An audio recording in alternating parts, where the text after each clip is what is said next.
Hello and welcome back to Forging Pancakes.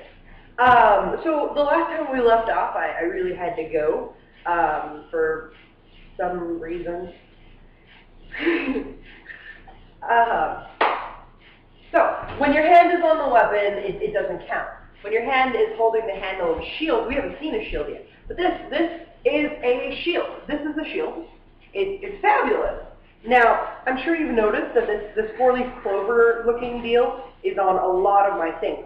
That is because this is the crest of my unit and my realm. It's called Fey Hill.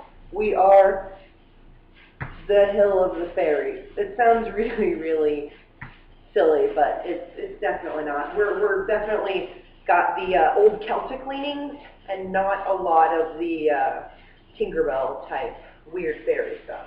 Now, the inside, your core, can be a lot of different things. This is oak. This is solid oak. This shield has leather that is bolted to the oak with carriage bolts, and then covered in foam, and then cloth covered, and then painted so that you could have this like super beautiful, just awesome oak thing. And it's real strong, and it doesn't break, and you can seriously just hit the shit out of it, and it won't damage. Now you can get a much lighter material that, you know, you'd be able to do this much quicker with, like Texply. Texply is awesome. It is a 5-ply birch underlayment. Super great stuff, super light. You make a shield as big as you want. Now remember, you do want to stay within the 3-foot maximum width, and from the length of your neck to your ankles in height. Now, granted, a shield can be legal for someone who's 6'2" from their neck to their ankles. Would be like maybe a 5'10" shield. That would be a legal tower shield for them. Now, when they drop that shield in the battlefield, they get picked up by a little girl who is 4 feet tall and like 9 inches, 4'9", 4'10". This shield's going to be fucking bigger than she is. And you know what? It doesn't matter because the shield's legal because it was checked in at weapons check. So, you really want to make a shield that's not ridiculous. You want to be able to reasonably swap shields with other members of your team so that you don't end up fucking yourself over. That's just kind of how it goes. So, garb is a mandatory thing. I haven't seen too much on like cute, unique, and new. So if you guys, I have like what, 3 followers right now. But if you guys have garb ideas, go on the forum, post about it, look at it. I've seen some amazing things, but I definitely do want to see more about that, like more of that. What was it? The thing that Shadow Razor posted on the forum a couple days ago, I think was freaking awesome. But she's like some 17-year-old girl from Kansas, so probably has nothing to do with my FDOM assignments. But that's still happy. I just feel like this would be a good thing for you to do. I mean, Becky, have you ever really done anything like this in your life? Probably not. So you should probably do the thing. I don't know why I'm calling you out. I just call outs are like part of my thing now. So we've just defined the body.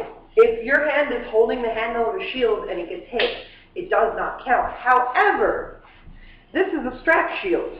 This shield goes on my arm like this, and I hold the handle here.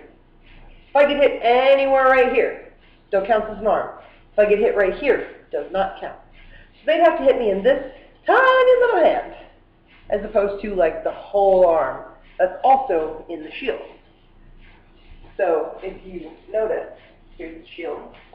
The hand is right here. They have to hit me in this one little spot for it to not count. If you notice, the shield is much, much larger than me. It's 30 inches in diameter. The maximum width is obviously 36 inches in diameter. So why not go with the biggest one you can, right? Okay, so we've got a weapon type damage zone chart. Now, to keep things interesting and fun, we're going to figure this all out like yesterday. So if you get hit with a blue weapon in your torso, you die. In your leg or your arm, you lose the limb. Any 2 lost limbs is death. If it hits your feet on the ground or your hands on the weapon, there is no effect. Hits to the head or neck with a blue weapon does not allowed. An armored torso. Armor only stops the first hit with a blue weapon. So if I've got an armored torso and they hit me once, I say armored torso. And they hit me again, I have to die. Armor only guards against the first hit. It's got a really bad weight penalty too. There's no in-game mechanic we figured out for a weight penalty, but because of the armor rules, all armor that you have has to be real armor. I don't know if you've ever put on chainmail, but it weighs upwards of 70 pounds.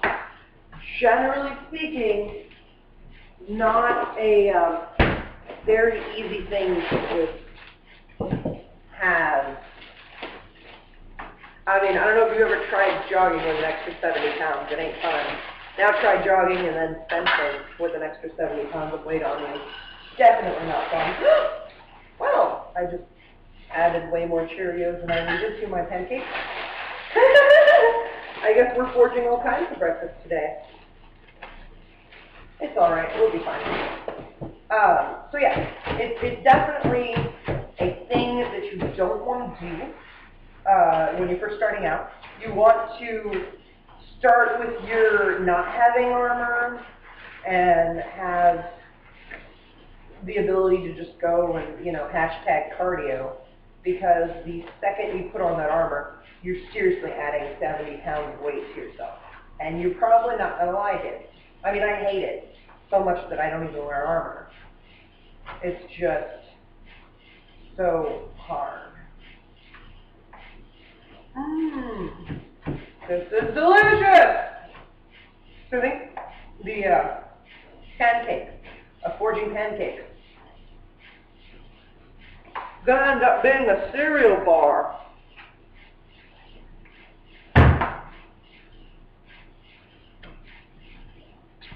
We'll just have to start over.